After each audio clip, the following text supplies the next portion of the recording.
بیخیال کو هیوا؟ بیخیال شاید چنین.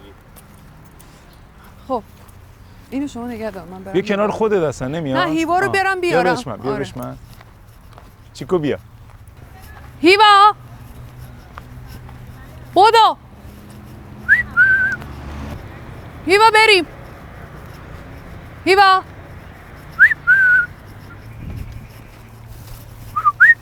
بیا اینجا. هیوا بیا.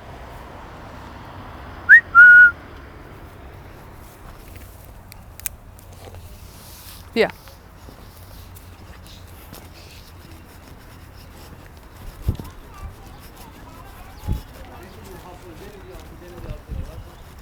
خیلی خوب یکشون اینجا باشه. نه دوست من این میکروفونه عزیز جان، این بیا میکروفونه. هیوا بیا. هیوا بیا اینجا مامان. تو هم بشین همینجا. بشین. چیکو رو خیلی دست نزنید باشه. بهش. آره قاطی بشین میکنه. هیوا. آره. نه دوست نداره کسی وارد حریم شخصیش بشه، همه نازش کنن. اسمشون چیه؟ سگ زرده که صدا دست و پا داره چیکوست، نزدیک 4 سالشه. هیوا نزدیک 2 سالشه و ماده است و دوتاشون هم عقیم شدن. و چند ساله که تو کمپر تو زندگی میکنن؟ چیکو از اول، یعنی از همون سال اول، امسال سال 4 که چیکو تو کمپره. هیوا امسال سال 2. سلام به شما کمپردارا، کمپرسازا و کمپربازا. یک کمپ دیگه و یک کمپرو دیگه با کمپر. سارا معلمی. کمپر از کی اومد تو زندگیت؟ والا میگم قبلا هم من خیلی سفر این ور اون ور میرفتم، ولی خب تصمیم این که یه ماشین داشته باشم واقعا دلیلش چیکو بود. و این که سفر میرفتی چجوری میرفتی؟ قبلا هر جوری که میتونستم، با اتوبوس، وسایل حمل و نقل عمومی، هیچ هایک، هر جوری. بدم توی روستاها بگرد و خونه اجاره کن گاهن تو بعضی از روستاها. آها، پس اونایی که میایید میگید ما پول کمپر نداریم، خوش به حالتون، شما پول دارید میرید سفر، میشه با هیچی هم سفر رفت. بله من رفتم و الانم خیلی وقتا با کمترین هزینه من دارم سفر میکنم. و بیشترین سفرات مدلی بودی که کمپر نداشتی؟ بله. اینم بگم کمپر سارا یه ویژگی جذاب داره، اونم اینه که هیچی نداره. درسته؟ بله. یعنی نه سرویس حموم داره نه توالت داره. چجوری میشه یه خانوم بتونه با یه چنین کمپری که مایحتاج اولیه یه آشپزخونه ساده داری و یه تخت خواب دیگه؟ بله. و دبه آبم دارم البته. دبه آب، پمپ هم نداره. چرا پمپ داره ولی خب کم ازش استفاده میکنم. اینجا خیلی راحته، یه شیلنگ هر جا باشه دبه رو آب میکنم، دم دستمه، همه جام آب هست. سخت نیست اینجوری کمپر رو تجهیز خب کردی؟ ببینید اصلا این سوالی که پرسیدی رو بذار بهت جواب بدم. من یه عقیده ای دارم، حتی من نمیگم اینو، وحشی بافقی میگه 4 ترکت، تو باید در زندگی 4 ترک داشته باشی تا به اونجایی که باید برسی. ترک اول ترک مال است، ترک دوم ترک جاه، ترک سوم ترک راحت، ترک رابع یا ترک 4 ترک تن یا ترک خیش بعضیا میگن. خلاصه من دارم تمرین ترک راحت میکنم آقا. نه با واسطه این کمپر. از 15 سال پیش شروع شد. چرا غزال رو انتخاب کردی؟ به 2 دلیل. یک اینکه میخواستم فضا داشته باشه، 2 اینکه پولم اندازه غزال بود، یعنی ماشین این سایزی غزال میتونستم. توی این گفتگو درباره ون غزال ما صحبت نمی کنیم، چون قبلا یه گفتگوی کامل گرفتیم، مزایا معایبش رو گفتن، میتونید تو کانال یوتیوبمون ببینید. اینا رو من فکر کنم که گازسوزم کردن. بله، اکثر ماشینایی که دارن کار میکنن به خاطر اینکه خب سوخت گاز ارزونتر هستش، براشون اقتصادی تر و به صرفه تر هستش، گازسوز میکنن. منتها خب یکی از دلایلی که این ماشین ضعف داره همین گاز CNG هستش، چون گاز CNG ضعیفه و روی ماشین جواب نمیده. میخوایم بیشتر بریم به استایل زندگی سارا بپردازیم. 15 سال قبل چه اتفاقی افتاد که میگی اون مدلی؟ خب ببینید 15 سال قبل من شروع کردم به ترک دیار، یعنی احساس میکردم که باید ترک خانواده و ترک دیار کنم. میدونی آقا صادق، این ما آدما میترسیم از نقطه امن خودمون خارج بشیم و شما در صورتی میتونی رشد کنی و ذهنتو گسترش بدی و یه حس آخیش داشته باشی تو زندگیت که بری سراغ تجربه های جدید و نترسی از مواجه شدن با اون آدمی که هستی، با آرزوهایی که واقعا داری. آرزوهای واقعیت چیه؟ نه اونایی که جامعه به دیکته میکنه. یه چک لیست میدن به آدما، میگن اینو بگیر برو تا تهش. و خیلی راحت تو داری اینو الان بعد مثلا 15 سال میگی. ساده نیست این اتفاق ترک دیار. اصلاً ساده نیست، ولی میگن یه چیزی توی انگلیسی، یه چیزی هست، یه جمله‌ای هست less is more، یعنی هرچه کمتر داشته باشی بیشتر زندگی میکنی، یه همچین چیزی. و رضایت به نظر من در سادگی، از نظر من رضایت در سادگیه و من واقعا با کمترین هزینه، با سادگی تمام تو ماشینم. یعنی من ترجیحم اینه که کلا اگرم یه ون مثلا بزرگتر و مجهز داشتم توالت نذارم توش، چون من دوست دارم تو طبیعت برم توالت و یه چاله بکنم با ویلچم و لذت ببری از محیط طبیعی. توالت ها اصلا یه شکل غیر جذابی برای تو کمپرن از نظر من، و خالی کردن و اینجور داستاناش واقعی. حمومم که من با 2 بطری آب معدنی حموم میکنم، میذارم 2 ساعت 3 ساعت قبلش تو آفتاب، بعد یه جایی واسه خودم درست میکنم، یه جای خلوت میرم، سگام هم هستن دوره برم، اگه کسی بیاد اینا پارس میکنن و حموم میکنم با 2 تا بطری آب معدنی گرم شده. کلی سوال فرستادن، پرسیدن که من حالا دونه دونه سعی میکنم توی این گفتگو دربارش بپرسم ازت، ولی اولین چیزی که خیلی ها مطرح کردن اینه که چالشای یه خانم تنها تو سفر چیه؟ تو اصلا احساس میکنم یه آدمی هستی که دنبال اون طبیعت رو بکر میری و این تنهایی خطرناک نیست؟ ترس نداره؟ تنهایی یه معنی، یه به نظر من دسته‌بندی میشه از نظر اینکه احساست نسبت بهش چیه. ترس یه چیزی. ببین تو وقتی با بزرگترین ترس‌های زندگیت، یعنی ترس‌های اگزیستانسیالیسمی، ترس‌های وجودیت روبرو میشی دیگه، ترس از تاریکی، ترس از مورد حمله دزد قرار گرفتن، ترس از ماشین خراب شدن، این ترسا دیگه میشینه گوشه. متوجه چی میگم؟ بنابراین البته این برای من این حسو دارم، ولی خب برای آدمای دیگه هم به نظر من اولین قدم اینه که همه ما اول با ترسامون روبرو بشیم و این اولین قدم به سمت رشد به نظر من. وقتی با ترسات روبرو بشی دیگه از تنهایی هم نمیترسی.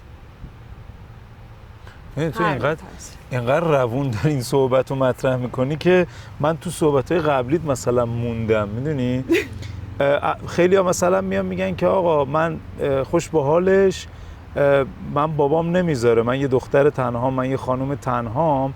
تو همه اونا رو اصلا چجوری تونستی استارت کار رو هماهنگ کنی؟ یعنی اولین سوال اینه، ترک دیار خانوادت چی گفتن؟ برخوردشون چی بود؟ ببینید بچه‌ها، توی مملکت ما عادت داریم که خیلی پیوندهای خانوادگی مثلا، البته اونم به ظاهر خیلی مثلا عمیقه، در صورتی که وقتی میری توی خانواده‌ای که مثلا بدون ورود باباشون شام نمیخوره، میری میبینی که اوه چقدر مشکلات ریشه‌ای در این خانواده هست. یه احترام‌های سطحی ولی احترام‌های واقعی رو نمیذاریم به هم دیگه. خانواده من خوشبختانه بسیار حامی بودن و ناگفته نماند که من خودم هم جنگیدم. من 18 سالم بود، بعد از اینکه درسم تمام شد اولین چیزی که میخواستم آزادی بود. هیچی نمیخواستم غیر آزادی. 3 سال تو خانواده‌مون تلاش کردم، زحمت کشیدم، با مادر پدرم دعوا کردم، اذیتشون کردم تا آزادی رو گرفتم. و اونام به سختی به تو دادن یا دیگه کنار اومدن؟ کنار اومدن. یعنی الان اوکی ان که سارا الان معلوم نیست کجا زنگ میزنن، کجای لرستانم، کجای کردستانم؟ خب دوست عزیز 20 سال از اون موقع میگذره، حد بیشتر از 20 سال، و دیگه بعد از 20 اندی سال دیگه مادر پدر خودشون بالاخره فهمیدن دیگه من کیم و چیم. من حرفم اینه که ببینید لازم نیست، حالا من نمیخوام هی بگم من میخوام به همه آدما بگم، به همه زنا بگم که اولین کاری که آدما، فرق نداره زن و مرد، آدم باید بکنه اینه که زندگی کنه. تنها کاری که باید بکنه اینه که زندگی کنه. اولین چیزی که به ذهن میرسه میگه که خب من خونه ندارم، یه خونه باید داشته باشم، یه حقوقی که ماهیانه برام بیاد که خاطرم جمع باشه تا بتونم زندگی کنم. منظورت اینه؟ خب ببینید بستگی داره که بهت گفتم یه چک لیست بهمون میدن تو جوامع مدرن. الان بهت میگن که آقا تو باید این کارا رو انجام بدی، حالا به هر ترتیبی که برای آدمای مختلف، دانشگاه برو، سربازی برو، کار پیدا.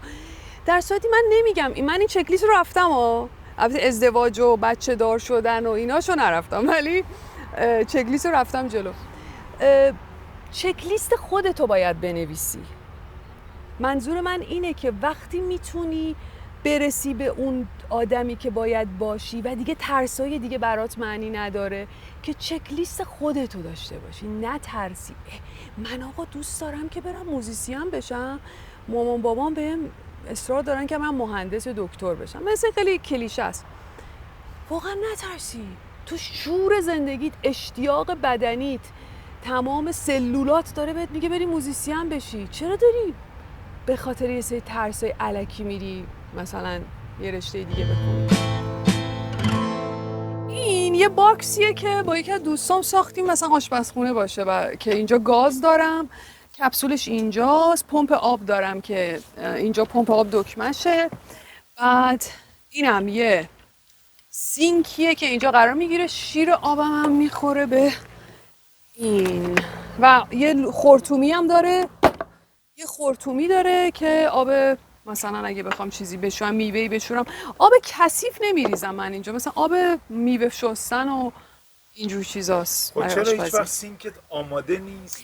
به خاطر اینکه ببین من چون که زندگی میکنم تو ماشین، یه سری جاها میرم یه هفته مثلا یا چه میدونم 4 روز یا چه میدونم 2 هفته، بستگی داره، یه جایی میمونم یا حتی برای 2 روز. بنابراین اینا همه رو باز نمیکنم، مثلا بخوام یه جا نیم ساعت یا 1 ساعت یا نصف روز باشم. موقعی همه وسیله هامو باز میکنم، این سینکمو از عقب میارم میذارم اینجا، خرطومیشو میبندم که مثلا دیگه اونجا وایستادم و میخوام برای امروز آشپزی کنم و یه محیطی پیدا کردم با سگام اونا راحت باشن، منم بشینم کارامو بکنم، مثل خونه. یه چیز جالب بگم، یه بار سارا به من گفت من هیچی پول ندارم. هنوز هم همینطوره؟ واقعا؟ و ببین چقدر خجسته است، چقدر رهاست. یه صحبتی هست میگن که آقا مثلا طرف آسایش داره چون خونه داره، ماشین داره، درآمد داره، آرامش نداره. من فکر کنم تو از اونایی هستی که هیچی نداری ولی آرامش داری. بله چرا که نه. این رو سارا از اول توی اون مسیر زندگیت بهش رسیدی یا بودن سگ سبک زندگی تو رو تغییر داد؟ نه ببین من احساس میکنم این یه کیفیت در آدم هاست. میدونی ما آدم ها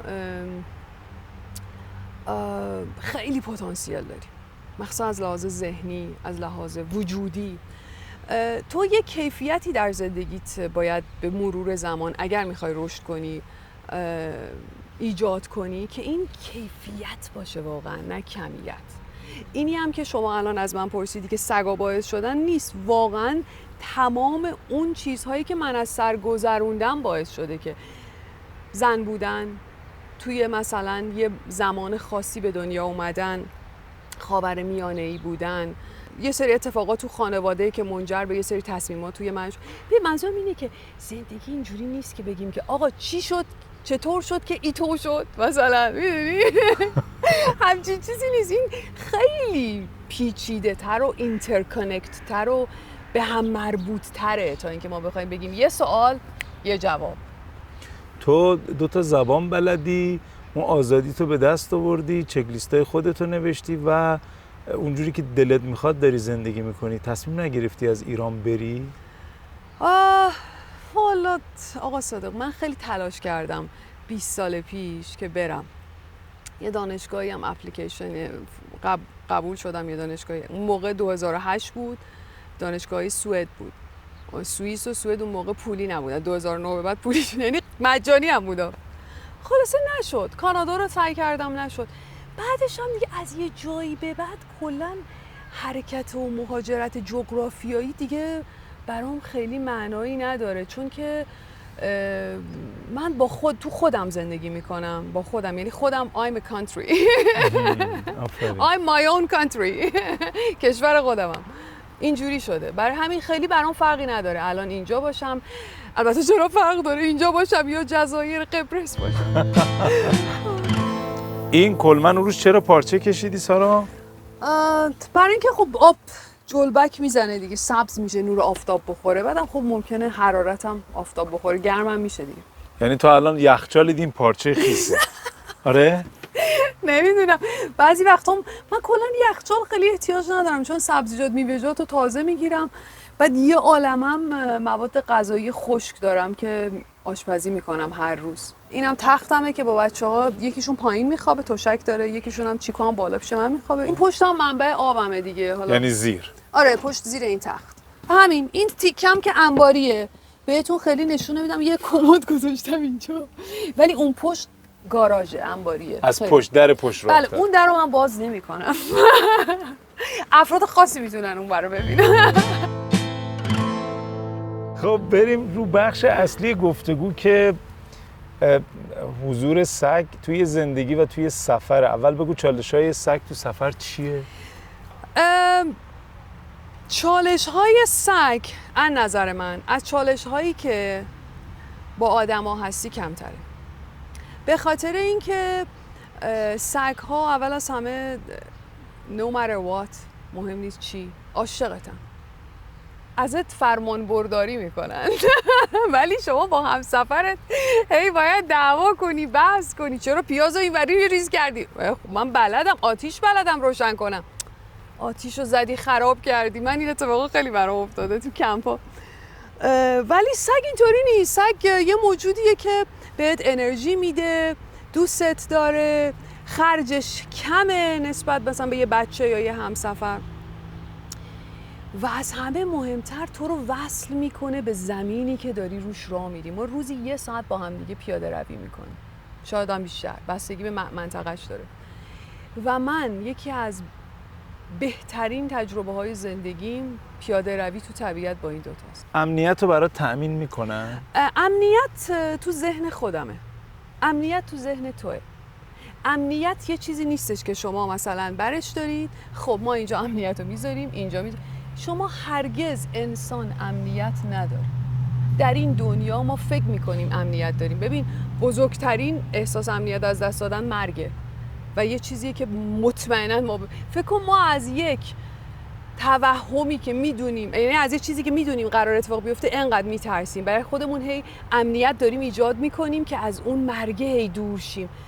امنیت تو ذهن خودته. تو اگه درست تصمیم بگیری کجا کمپ کنی، اگه درست تصمیم بگیری بدونی چجوری با مردم وقتی سگ داری رفتار کنی، مطمئن باش که امنیتت بدون سگ هم تامین شده است. خب الان یکی از سوالایی که خیلی پرسیدن اینه که تو وقتی میخوای سفر بکنی پلن تو چجوری میچینی؟ چجوری متوجه میشی که من امشب اینجا بخوابم اوکیه؟ خب یه کلمه تو انگلیسی از اینجا آموزش زبان انگلیسی هم داشت، بهش میگن اینتویشن، یعنی الهام، یعنی یه حس درونی. می‌بینی همه آدما دارن. من آدم خیلی چیزی نیستم، به هیچ اینجور چیزام خیلی حرف نمیزنم در موردش، اما به این الهام و این حس اولیه خودم نسبت به جاها اطمینان دارم.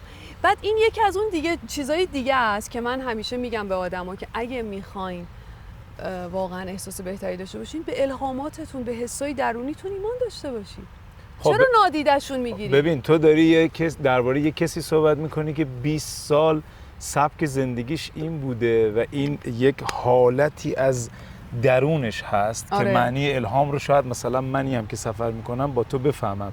ولی یه دختری الان تصمیم میگیره، یه خانمی تنها تصمیم میگیره بره سفر، اون نمیتونه به این الهام تو شروع کار توجه بکنه. سارا من میخوام برم الان سفر کنه؟ همین کجا کنه؟ آره. خب نظر منه باز هم من بازم به گفتم که من نظرم اینه که حتی یه خانم 18 ساله هستی، حتی یه دختر نوجوان هستی، البته خب مطمئنا آدم وقتی که سنش کم باشه خب تجربه هاش هم کمه و شاید خطا هم نسبت مثلا بیشتر بکنه. اما خب آقا نترسین، ترس نداره که.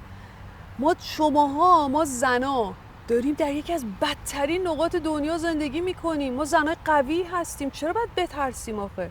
از چی بترسیم؟ ما we are experiencing something really challenging. واقعا زمانه سختی رو داریم پشت سر میگذاریم به عنوان یه زن. بنابراین چرا باید بترسیم؟ وقتی اونا رو داریم پشت سر میگذرونیم، حالا از تاریکی و از دزدیدش مثلا موبایل تو بزنن، واقعا اینا ترس نداره، چون تو شهرم ممکنه برات اتفاق بدی بیفته. میدونین چی میگم؟ آره خیلی ها میگن آقا وقتی من از شهرهای بزرگ میرم بیرون تازه امنیت برام شروع میشه. آره. ولی باز ببین من تکرار میکنم سارا، من چک لیست میخوام. من الان میخوام با کمپرم برم سفر. تا الان همینجا الان ما تو این جنگل چجوری دیشب انتخاب کردی، حس کردی که جای خوبیه؟ کسی به تو گفته؟ قبلا اومدی تجربه داری یا نه میدونی که آقا مثلا به فرض میگم پلیس راهها، نمیدونم خدمات رفاهی تو جاده ها، من اینجور جاها توقف میکنم. این مدلی پیدا کردی؟ نه من اصلا ببین دوست عزیز، من نمیتونم اینجا بگم یه نسخه و چک لیست بدم. ببین بازم دارین به من یه چیزی میگی که داره حرف منو نقض میکنه. من گفتم هر کسی باید چک لیست خودش بنویسه. من اینجا نمیتونم یه چک لیست بدم بگم تو چک لیست منو برو جلو. خب شاید روش A برای من خوب باشه، روش مثلا یه نفری به این حس شجاعت نه از طریق سفر، از طریق یه کاری برسه، از طریق یه جابی، یه شغلی برسه. پس بذار اینجوری بپرسم، تو برای رسیدن به چک لیست خودت یه مسیری رو طی کردی، تو اون مسیر چه بحران‌هایی رو پشت سر گذاشتی؟ چند تا مصداقش رو بگو. آره. مثال بزن. بحران ببین یکی از خب ببینید دوستان، من اینو بگم، من از تنهایی، از تاریکی، از جنگل، از دریا، از کوه، از مار، از خرس نمیترسم. واقعا نمیترسم، دروغم نمیگم بهتون. حالا اونایی که با من کمپ اومدن میدونن. ولی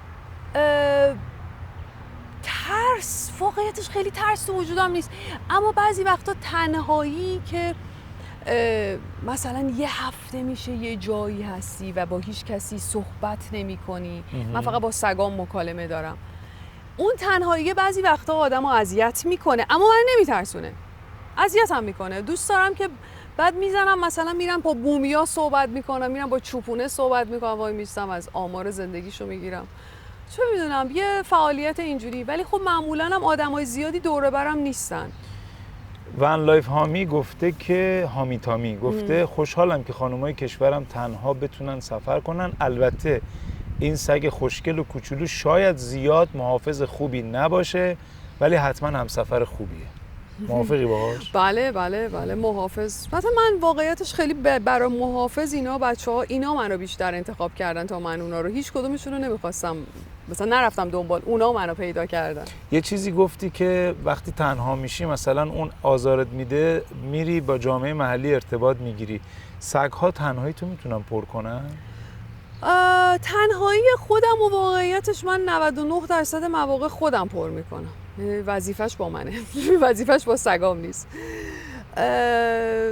سگ‌ها واقعیتش گفتم، سگ‌ها برای من چجوریه نمیدونم، حس خونواده دارن. میدونی انگار که مثلا خونواده‌ام باهامه. تو چند سال اصلا تو زندگیت سگ وجود داره؟ فکر کنم بیشتر از 20 سال ما سگ داشتیم. یعنی از زمانی که خودت مستقل شدی سگ داشتی یا تو خانواده پدر و مادریت؟ نه، تو خونه پیش مامان بابا سگ داشتیم. و الان اونا سگ دارن؟ بله اونا هم سگ حمایتی دارن. یعنی چی سگ حمایتی؟ سگ حمایتی سگایی هستن که مثلا یکی دستش شکسته، یکی پا نداره مثل چیکو، یکی نمیدونم مورد آزار و اذیت قرار میگرفته، نجاتش دادن و این چیزایی مدلی. بعد حالا یه آدمایی میان و اینا رو به سرپرستی میگیرن. خیلیاتون درباره امنیت و تنهایی پرسیدید. من پیشنهادم اینه که گفتگوی من با شکیبا رو ببینید که یه سفر با کمپرش رفتیم، یه فلکس تی4 داره و اونجا درباره ترس و تنهایی خیلی باهاش حرف زدم. توی این گفتگو من دوست دارم بیشتر درباره سگ و سفر صحبت بکنیم. بنابراین سوالای این مدلی رو من سعی میکنم از سارا بپرسم. یه دختر 19 ساله میخواد بره سفر، اونم پیاده یه کوله بندازه پشته. از 19 سالگی هیچ‌هایک و کوله گردی شروع کردم. بعدش با ماشین سواری که کنارش چادر می‌زدم. 3 ساله که با ون سفر می‌کنم. سگا بیشتر هزینه دارن یا خودت؟ تقریبا یکی هستیم. برابر. بله اونا 2 تومن، من 2 تومن، ماشینم 2 تومن. 6 تومن. آره. بعد مخارج سفر تو از کجا تامین میکنی؟ تموم شد دیگه. 2 تومن 6 تومن. همین دیگه. فقط حسابشو داری. حسابشو دارم. خب از کجا میاد؟ از کجا میاد؟ من ترجمه میکنم. مقالات حالا علمی، نیمه علمی هم ویرایش میکنم، هم ترجمه میکنم. من 10 سالی هست. آنلاین زبان انگلیسی درس میدم. خیلی پول آنچنانی تو حسابم نیست که بگیم مثلا مردم انقدر میترسن، فکر میکنن که سفر رفتن حتما باید شما 10 میلیون تو این جیبت باشه، 60 میلیون تو این جیبت باشه. همچین چیزی نیست اصلا. شما تو شهر خرجت بیشتره. من هر وقت میام شهر خرجم بیشتر از موقعیه که در محیط طبیعی هستم. خیلی بیشتره. و یکی از بدترین روزهای زندگیم هم روزهاییه که برای دکتر، خرید، تعمیرات ماشین بعد بیام شهر. یعنی مواجهت با شهر منظورته یا پرداخت هزینه است؟ نه، مواجهه با شهر. آها. مثلا فکر کن یه محیط خوشگل آروم، بی سر صدا هستی، نشستی، چاییتو گذاشتی، غذاتو خوردی، داری کتابتو میخونی، بعد مجبور باشی پاشی ماشینتو همه اینا رو جمع کنی، پاشی هلک بری شهر که مثلا چه میدونم آذوقه فلان آذوقت تموم شده، یا میخوای ماشینت باتریش مشکل داره بری نشون بدی، یا دکتری مریض بعد دکتر بری مریض شدی مثلا. یه موقعیتی پیش میاد که هزینه سگا رو باید بدی، ماشین خراب شده، یا خودت غیر از درمان و پول هیچی نداری، چیکار میکنی؟ چجوری؟ میدونی مثلا یه سری چالش تعریف میکنن، میگن آقا ما بهت هیچی نمیدیم، برو توی اینجا 3 روز زندگی کن. من فکر کنم تو مصداق این موضوع هستی. آره، میخوام بهت بگم که این یه تمرین و تجربه است. اینی که تو انقدر مسلط و آگاه باشی که وقتی بهت یه مقدار پول میدن بتونی اینو هندل چیزش کنی، مدیریتش کنی، میدونی؟ و یه چیزی بهت بگم دوست عزیز، آدم همون قدری خرج میکنه که تو جیبشه. من دیدم یارو که 100 تومن در میاره در ماه 100 تومن خرج میکنه، اونی هم که 10 تومن در میاره 10 تومن خرج میکنه. اصلا نمیگم کدوم زندگی بهتر با کیف، اصلا در مورد اینا صحبت نمیکنم.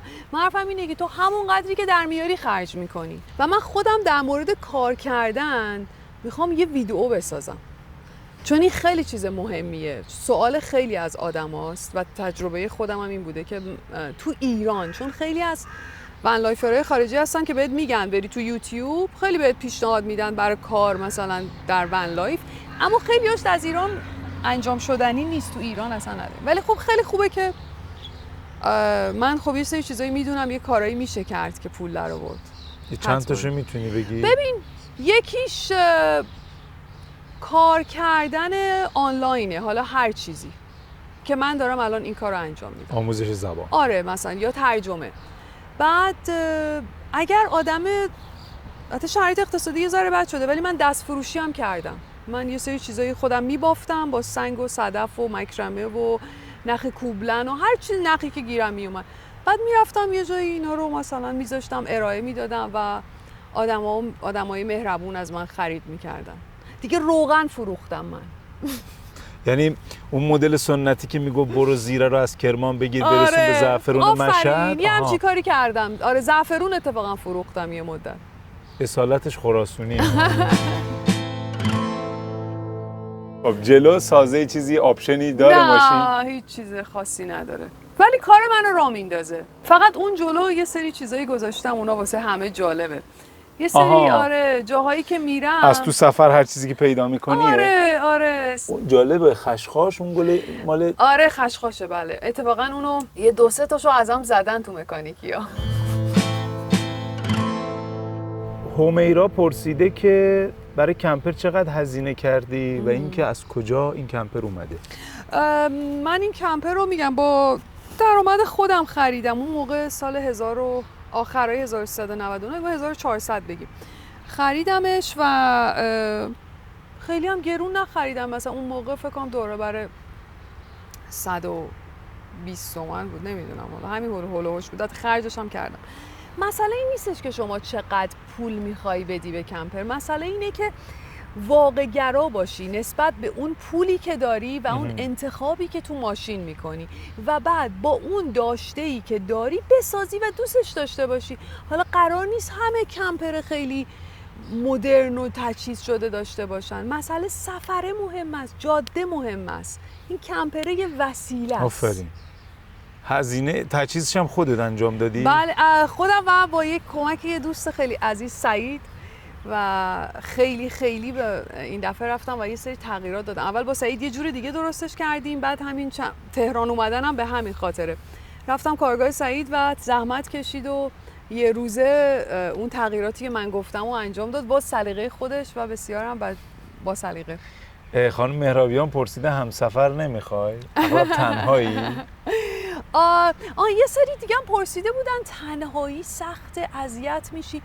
ببینید دوستان، دیدگاه هر کسی نسبت به تنهایی، تنها نبودن و خیلی چیزای دیگه متفاوته.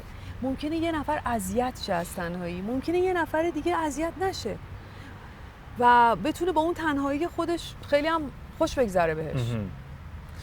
پرسیدن هر چند ساعت توقف میکنی تا انرژی سگا تخلیه بشه؟ بستگی به نژاد سگ داره. خب ولی خب سگای من چون پر انرژی هستن، من چون و روزی 1 ساعت هم تقریبا با هم پیاده روی میکنیم بلا استثنا، اگر بخوام تو جاده باشم حداقل هر جا که هر 2 ساعت که خودم رانندگی میکنم یه جایی وای میستم که این سگام بیان بیرون، یه چایی با هم بخوریم، روی قدمی بزنیم پاهامون باز شه، چون غزال میدونید رانندگیش هم یه ذره خشکه، مدت طولانی هم میشینی پشت فرمون خسته میشی، ماشین سنگینه، مثل ماشین سواری نیست که مثلا یه سرگمیش گاز بدی بره. چقدر خوب. میگم معمولا هر مثلا 45 دقیقه 1 ساعت رانندگی میکنی بزن کنار یه چایی بخور دوباره فرشی. این سگا در واقع یه جوری امنیت رانندگی تو رو هم تامین میکنن. بله. ببین وقتی خواستی تجهیزش بکنی برای اینا ملاحظه‌ای داشتی؟ یعنی بگی آقا اینجا رو اصلا من برای سگ میخوام؟ نه، ولی بعدش به خودم گفتم که خوبه که آدم یه جایی رو برای سگش تو کمپر اختصاص بده که مثلا 2 نفر میخوان بیان تو کمپرت، سگت میخوای تو دست و پا نباشه، یه باکسی درست کنی، یه جایی از زیر تختی جایی که این سگ بره داخل باکس و حالا بتونی محدودش کنی. یکی از سوالایی که پرسیدن گفتن که چقدر واسه شستن سگا آب نیاز داری؟ من سگامو ماهی 1 بار میشورم، یه همون پیدا میکنم با شامپوی مخصوص ضد کک و کنه میشورمشون تقریبا ماهی 1 بار، بعضی وقتا ممکنه که بیشتر بشه. و تمیز کردنشون هم اینجوریه که اگه گلی بشن میذارم بیرون خشک بشه گلشون، بعد با یه جارو گلاشون رو میتکنم. هر دفعه میرن بازی میکنن یه جارو دستی از این پلاستیکیا دارم که اینجوری میکشم روشون و کثیفیشون و حالا خاکشون میره. ببینید شما وقتی انتخاب میکنید که حیوان خونگی داشته باشید در خونه و حالا در ون، یه سری چیزها رو باید قبول کنید. مو، خاک، وقتی سگی میره بیرون هم مو که تو خونم میریزه، خاک یه چیز اصلا اجتناب ناپذیره. یعنی منظورم اینه که نباید سخت بگیری وقتی سگ داری، اونجوری هم به خودت سفر خوش نمیگذره و زندگی هم به سگت. تیوکم گفته سگم شد همسفر، مثلا بری کو باهات لذت میبره یا باهات فیلم میبینه. ایشون شاید برای هر چیزی سگ ببرن که بد نیست، اما حس همسفر رو نمیده. خب نظر ایشون بوده. این تریبونای فضای مجازی اینجوریه که هر کسی میتونه نظرش رو ارائه بده و حالا به چیزش کار به نظر کاری ندارم. توی فرهنگ ما هنوز اونجوری که مثل کشورهایی که جلوتر از ما هستن تو بحث نگهداری سگ و مسائلشون، هنوز خیلی‌ها با سگ چالش دارن. تو هم بیشتر تو جوامع محلی داری سفر میکنی، این یه چالش نیست برات؟ یعنی چرا بوده، چرا نباشه؟ بله جمع کن برو اینجا نمون. بله بوده دیگه. ببینید میگم اینم سر انتخابه. شما با انتخاب هایی که میکنی مشخص میکنی که قراره تو زندگی چه رنگ و لعابی داشته باشه. برای بومی ها هم ببینید من خیلی مواظبم جاهایی برم که مزاحم افراد دیگه نشن سگام، چه مردم شهر چه بومی ها. تا جایی که ممکنه. بعد اگه جایی برم شلوغ باشه حتما لیش میبندم برای سگام، قلاده میبندمشون جلو ماشین و محدودشون میکنم یا حتی میذارمشون داخل ماشین. ببینید ما باید با شرایطی که داریم زندگی کنیم. اینجا الان شرایط برای سگا اینه، خب پس باید سازگار کنی خودتو باهاش. اینا وقتی سگای بیرونو میبینن، مثلا تو ماشین، پنجره ماشین یه سگ چه میدونم بدون صاحب، ولگرد باید بگیم، سگ‌های آزاد، بی صاحب، سگ‌های بی خانمان، مثلا یه سگ این ولگرد، یه سگ این مدلی میبینن، واکنششون چیه؟ تو چیکار میکنی اون موقع؟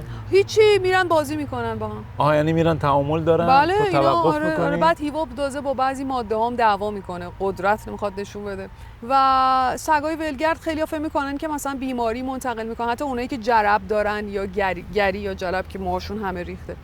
هرگز اگه سگ شما واکسن خورده باشه، آیورمکتین زده باشه، قرص ضد دنگل خورده و سیستم ایمنیش به خاطر تغذیه‌اش بالاست، چون بالاخره با شما داره زندگی میکنه دیگه، مطمئن باشین که این بیماری‌ها رو درصدش خیلی کمه که از این سگا بگیرید. حتی میتونم بگم درصدش صفره، چون سگای من تمام مدت دارن با سگای گری بازی میکنن، چون دیدین دیگه همه سگای بیرون خیلیاشون مریضی پوستی دارن. مریضی‌های داخلیشون هم یه سری انگله که اونا رو هم گفتم با قرص ضد دنگل و داروهای مخصوص هندلش میکنی و اینا سگن. ما فکر میکنیم که ببینیم مثلا طرف، من دیدم برای سگش آب معدنی میریخت، بعد سگه میرفت از چاله آب کثیفی که توش پشکل گاو بود آب میخورد، بعد اون داد میزد نه بیا آب معدنی رو بخور. بابا اینا سگن. اول اصلا باید بدونیم که سگ یه گونه جانوری دیگه است، ما انسانیم، هوموسیپینیم، اینا سگن. پس بین ما یه تفاوت‌هایی هست که نمیتونیم درک کنیم. سگ استخون تو بیابون پیدا میکنه میخوره، آب کثیف میخوره. من سگام لاشه حیوان گاهن میارن و شروع میکنن به جویدن، خشک شده. من حالا میگیرم ازشون، ولی منظورم اینه که نترسید، اینا کاریشون به این سرعت نمیشه، مخصوصا سگایی که از اول تو محیطی طبیعی باشن. چرا؟ مثلا شما یه سگی 10 ساله تو خونه خیلی استریلیزه نگرش داشتی، واقعا نمیتونه مثل سگای من باشه، چون عادت کرده. این یه سگ قبلی از سگیه که داشتم به چیکو و هیوا، اسمش جسی بود و این فلج مغزی بود طفلی. حالا این عکسش هم اینجا یادگاری گذاشتم. پیر شد دیگه، مجبور شدیم بخوابونیمش. عکسو نقاشی کردی؟ نه، اینو با یه چیز ماده مخصوصی عکسو انتقال دادم رو چوب. کاری نداره، یه چسب میزنی اونو برمیگردی. بعد واکنش چیکو و هیوا به این عکس چیزی هست؟ نه، اونا کلا به اشیا کاری ندارن، خرابکار نیستن. یعنی اصلا شما هر اشیایی جلوشون بذاری خرابکاری نمیکن، نمیجوان، خراب نمیکن. با توجه به اینکه حالا فضای کمپر خیلی کوچیکه و تو با اینا زندگی میکنی، خواب و خوراک و کنارشون هستی، تا حالا شده بیماری اصلا پیدا بکنی؟ اصلا من از آدما بیماری گرفتم، هرچی بیماری، کرونا، سرماخوردگی، بیماری‌های مغزی. بعد به من بگو که توی جاده وقتی یه سگ بی صاحب ولگرد میبینی چیکار میکنی؟ والا غذا بهشون میدی؟ چون خیلی ها میگن آقا نباید به اینا آره. توجه کنید، اینا دارن زیاد میشن، بذارید اونطوری که طبیعی هستن زندگی خودشونو دنبال بکنن. ببینید این یه ویدئو میطلبد در موردش صحبت کردن و من نمیخوام نظرمو الان بگم، چون نظر من خیلی طولانیه، ولی میتونم اینو بهتون بگم که بعضی سگایی که میبینیم با هم دیگه تو مسیر، خب میبینم مثلا من آیورمکتین دارم آمپولشو، یا کورتون دارم برای اونایی که خیلی خارش دارن. اگه ببینم سگ دست بده بهم و بذاره من بهش دست بزنم، یه دوز آیور یا یه دوز آنتی بیوتیکی چیزی بهش میزنم. اگه تیکه غذایی داشته باشم تو اون غذا قرصی میذارم میدم بهش. ولی اینجوری هم نیستش که تو مسیر دنبال سگا راه بیفتم. شانسشون بخوره ما یه جایی وایستادیم با بچه‌ها، اینا میان دوره بر، وگرنه دنبالشون راه نمیافتم غذا بدم بهشون. نه، من از این کار نمیکنم. نمیگم هم خوبه یا بد، نظرمو نمیگم. در مورد سگ من دوست دارم خودت از تجربهشون بگی. من تقریبا سوالا رو پرسیدم، چیزهایی که در مورد سگ و سفر، حالا با کمپر، پیاده، چه میدونم. خب ببین، اول از همه این اون پیام آخر. سخت‌ترین قسمت هر کاری شروعشه. شروع کنید به نظر من. هر کاری، سفر یکی از کار، هزاران کاریه که آدما دوست دارن انجام بدن. حالا هزاران نه ولی خب سخت‌ترین قسمت سفر به نظر من شروعشه و اگر میخوایم زندگی کنی باید تو دل زندگی شیرجه بزنی، باید دایو کنی. رو سطح آب شنا کردن بیشتر حال میده یا وقتی مثلا رفتین غواصی دیگه، یا وقتی میرین زیر تو عمق. زندگی هم همینه، حالا هر کاری که میخوای بکنی. و بعد در مورد کمپر داشتن، ببینید من یه اینو میخوام بگم که کمپر داشتن اینجوری نیستش که مثلا شما همیشه خوب باشه. سرما هست. یه سری افراد اصلا تو با کمپر سفر میکنن، یه سری افراد اصلا توی ون زندگی میکنن. من جز دسته دومم، من خونم این ون هست و زندگی میکنم توش. بنابراین خیلی شرایطم فرق میکنه. گشنگی میکشی، سرما، گرما. من خیلی وقتا بیپولی، خیلی وقتا سگامو مجبورم تو ماشین تو گرما بریم مکانیکی. این بچه‌ها از صبح تو آفتاب تو مکانیکی ان با من و من هی نگران اینام. یا مثلا میریم یه جایی بالاخره ماشین من پنچر شده و تو جاده منتظر باشم، مثلا تا حالا نشده البته، خدا رو شکر پنچر نشده. و اینکه میخوام بهتون بگم که چیزی نیستش که آدم تصور کنه که همیشه خوبه یا همیشه بده. مثل هر کار دیگه ای تو زندگی روزای خوب داری، روزای بد داری. یعنی اصلا فکر نکنید قراره که تو جاده زندگی کنید زندگیتون بشه همیشه آسایش. اول از همه این که اصلا نقطه امن و اون آسایشه رو باید برای خودتون تمرین کنید که ترک راحت کنید. به نظر من هر چقدر شما بیشتر با اینی که مثلا همیشه راحت نباشی، بعضی وقتا بهت سخت بگذره، هرچی با این بیشتر اخت بشی، هرچی بیشتر تمرینش کنی، بیشتر زندگی میکنی، کمتر میترسی. و من واقعا دوست دارم، من با این چیزی که آسایش نداشته باشم مشکلی ندارم واقعا. یه خاطره خیلی جذاب از سگ بگو تو سفر خاص باشه. یه بار توی یه 3 ماهی بود که توی سمت اصفهان بودم پیش قشقایی‌ها و توی باغ سیب و گردو بودیم اونجا. چند تا سگ بزرگم بودن و این سگام همه سگ قدر جونی بودن و بعد خلاصه این دوتا هم بودن. بعد یه شب یه گوسفندی اونجا مرده بود و لاشش رو آورده بودن برای صاحب باغ که بذاره برای سگا. اونجا 5-6 تا سگ بودن. بعد من دیدم چیکو نیست، هرچی صداش کردم دیدم چیکو نیست. بعد رفتم تو تاریکی با چراغ قوه، دیدم اون 4-5 تا سگ لاشه رو خوردن، اونجا نشستن دارن لم دادن، نفس میکشن. چیکو تا شکم رفته تو گوسفنده. بعد چراغ قوه رو گرفتم روش، اومد بیرون خونی گفت اون ذات واقعیش رو دیدی. آره.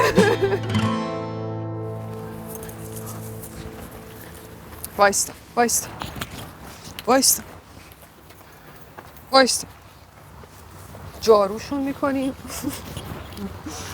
که این خاک ها برود.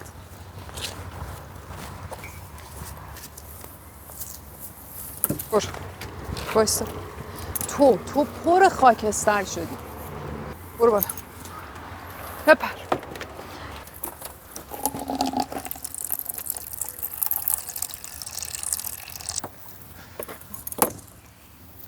بیا حواسش. وقتی میان بالا میدونن که داری میری یا نه؟ بله بعد بیان بالا. حالا به هر دلیلی دارم میرم یا آدم اومده باید بیان بالا. بپر. بعضی وقتا خسته است بعد خودم بذارمش بالا. تو جاده تا حالا پلیس به خاطر سگ بهت ایراد نگرفته؟ اینا سگ نگهبانن. یه بار نگرم داشتن، یک بار تو این 3 سال. و من گفتم که سگ، واقعیت هم گفتم اینا سگ نگهبانن و کلا سگ نگهبان چیز نداره، میتونی من لازمشون دارم، واقعا دارن برای من کار انجام میدن.